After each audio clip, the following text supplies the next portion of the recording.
New Year resolutions. Before a new year, people make resolutions. Resolutions are things you want to change about yourself or things you want to happen. Common New Year resolutions include losing weight, getting good grades, spending less, and traveling more. It is hard to achieve resolutions because we can fall back into our old habits easily and make excuses. In December, gyms are almost empty. People are sitting comfortably at home eating. Once it hits the new year, gyms are crowded with people hoping to lose weight. Sadly, people will start losing hope and get lazy. It is easy to eat unhealthy food and not exercise. Well, it takes a lot of willpower to stay healthy for a long period of time. Kathleen's resolution is to lose weight. She currently weighs 150 pounds at 5 feet 4 inches. She wants to lose 30 pounds by the end of the year.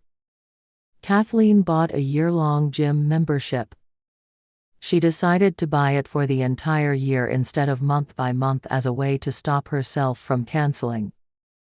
It costs $200 for a whole year. The gym has everything she needs. There is even a spa in the gym. Kathleen went to the gym every day for 2 weeks. After 2 weeks, however, Kathleen had to go back to school. She had less time to go to the gym.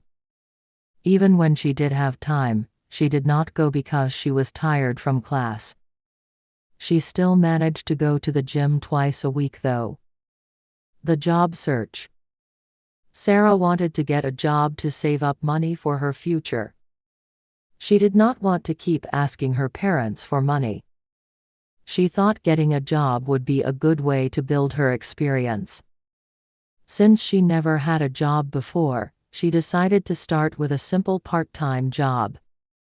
There were a lot of options out there. She could be a cashier, a tutor, a waitress, or an usher. She decided that a cashier job would be most suitable for her.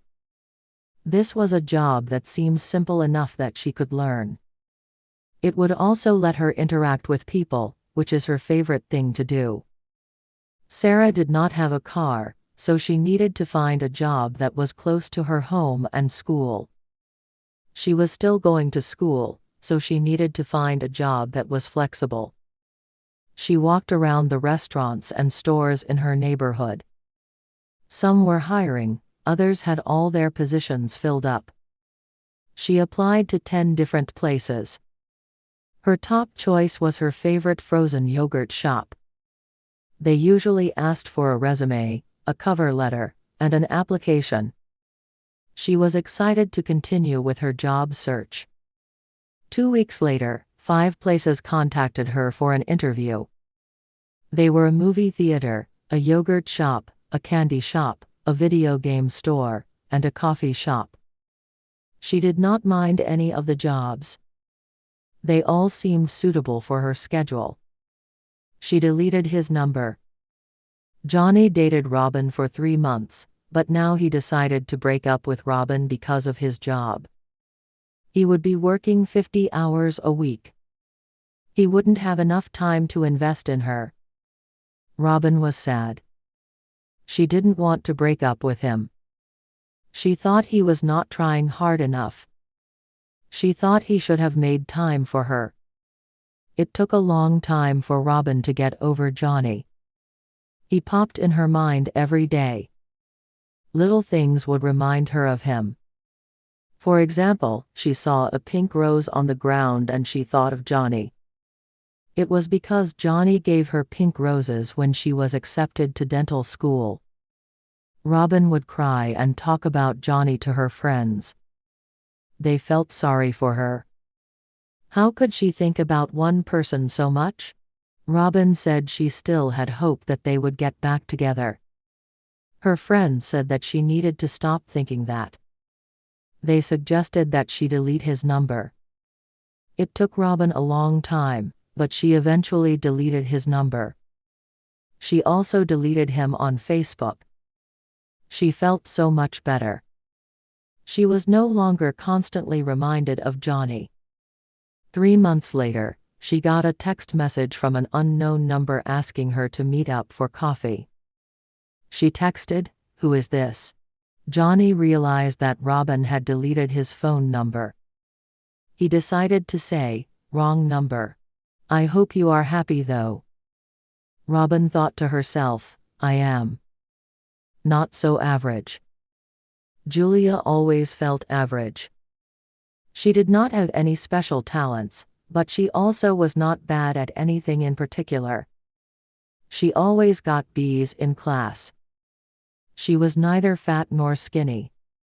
She could run a mile, but not much more. Most people felt neutral about her. She wore nice clothes, but nothing unique. She wanted to be better than average at something, but whenever she tried, she fell short. When she took an advanced math class, she found herself struggling. She joined the basketball team, but she was not very good.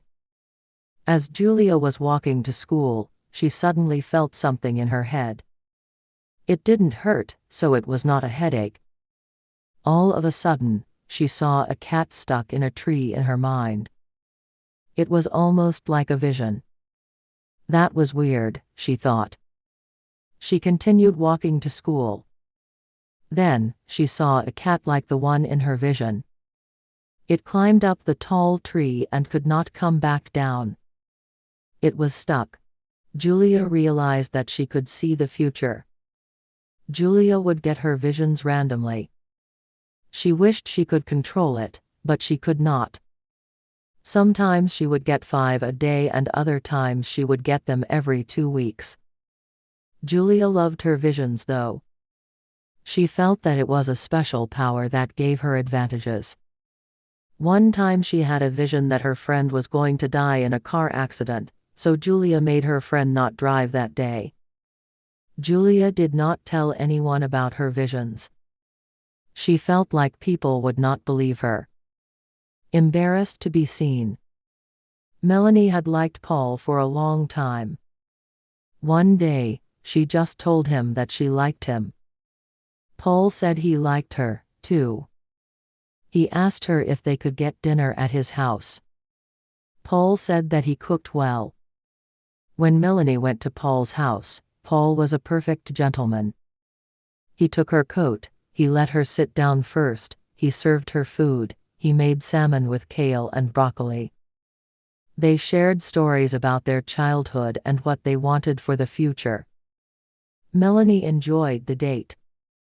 The next day Melanie texted Paul asking him to have lunch with her on campus at 1 p.m. Paul said he was going to be in class.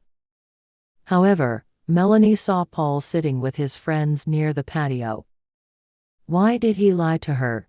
In the evening, Paul texted Melanie asking her if she wanted to have dinner at his place again. Melanie said yes. When Melanie arrived at his house, she asked why he lied to her earlier. Paul sighed. "The truth is, I don't want people to know we are dating," he said. "Why not?" Melanie asked. "My friends don't have the best opinion of you," he said. "What? What do they think about me?"